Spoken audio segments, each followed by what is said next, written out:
não falta pão. Na minha casa nunca faltou pão.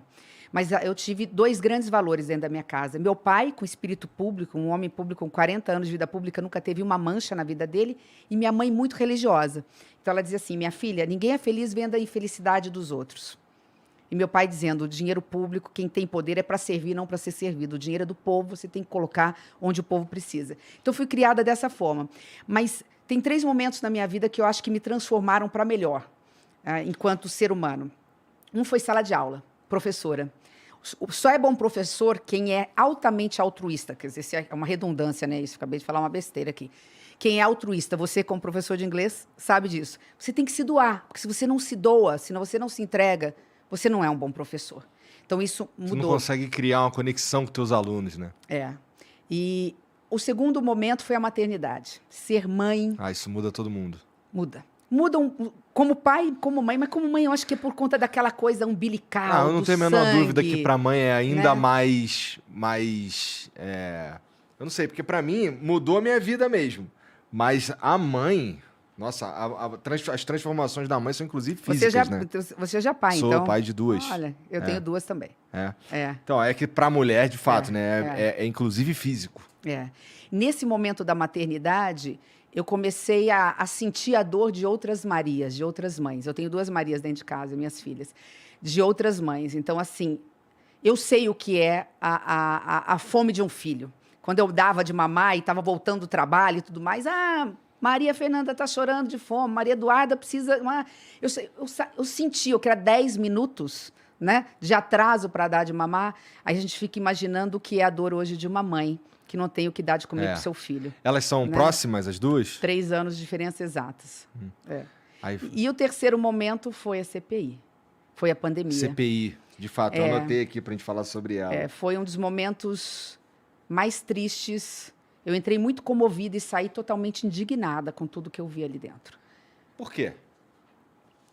Porque no momento que o Brasil mais precisava de um líder, de alguém que acolhesse, que abraçasse, que se importasse com as pessoas, o Brasil estava diante de um presidente negacionista, que negou vacina, que não mostrou um mínimo de empatia, de solidariedade, que não tinha medo da pandemia. Eu tinha, usava máscara, tinha preocupação, ele não tinha.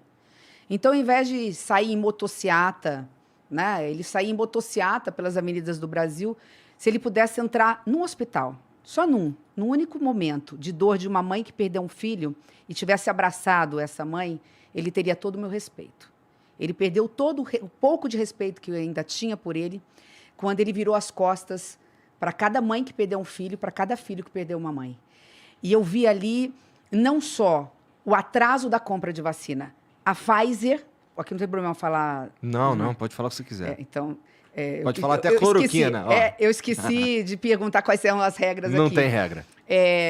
A Pfizer, e nós vimos isso pelo depoimento dos CEOs, né, disse que estava pronta para fazer o Brasil ser o primeiro país do mundo a vacinar.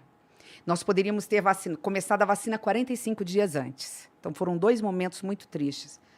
E aí eu fico imaginando, eu não perdi ninguém da minha família, nenhum parente próximo, nenhum amigo querido. Eu fico imaginando aquela mãe, aquele irmão, aquela prima, enfim, aquele amigo que perdeu um amigo, um ente querido, faltando 1 semana para tomar vacina. Faltando 30 dias para tomar vacina. E eu vi depoimentos de pessoas. Eu fui dar uma entrevista, rapidamente contando aqui, eu fui dar uma entrevista numa rádio, e eu fiz esse comentário. Vocês imaginam, vocês conhecem alguém na faixa de 40 a 50 anos, faltando 1 semana, faltando 1 mês para chegar a vacina? Pois é, nós tínhamos condições de ter começado a vacinar 40 dias antes. E não fizemos porque temos um governo que achava que podia substituir vacina por cloroquina. Não sei nem até hoje se tomou vacina ou não, dando um péssimo exemplo. Que não tomou. Pois é, então pior ainda, né? E nós estamos falando de 670 mil vidas perdidas. Que fosse uma, é uma mãe, é a mãe de alguém, é o pai de alguém, é o filho, é uma filha de alguém. Este é um momento assim que foi revoltante para mim. E o segundo foi que no momento de maior dor, nós constatamos denúncias gravíssimas de esquema de corrupção dentro do Ministério da Saúde. Aquele lance das vacinas lá com $1 de superfaturamento. Como se a vida humana pudesse custar $1. Porque a gente fala $1, todo mundo fala, o que é $1? R$5, né? Estava querendo se cobrar, ali tem uma denúncia gravíssima que só a história um dia vai contar, quando nós tivermos realmente um governo decente, um Ministério Público que vá atrás e investigue, não esse que é submisso ao governo federal. Eles estavam falando o seguinte, para cada dose de vacina que eu contrato de você, você tem que me dar $1, senão nada feito. Mas é mais do que isso. Eu fiquei encarregada de um processo de uma vacina chamada, não sei se você ouviu falar, Covaxin. Sim, sim, sim. Eram 2 tomos desse tamanho. E eu passei dia, noite, varei final de semana estudando, porque a minha área é direito público. Eu dei aula há 12 anos de como se administra um Estado, um país, então eu analisei o contrato. Entre outras coisas, para encurtar a conversa, eu descobri uma nota fiscal, que eles chamam de invoice, uma nota fiscal, que dizia o seguinte no contrato.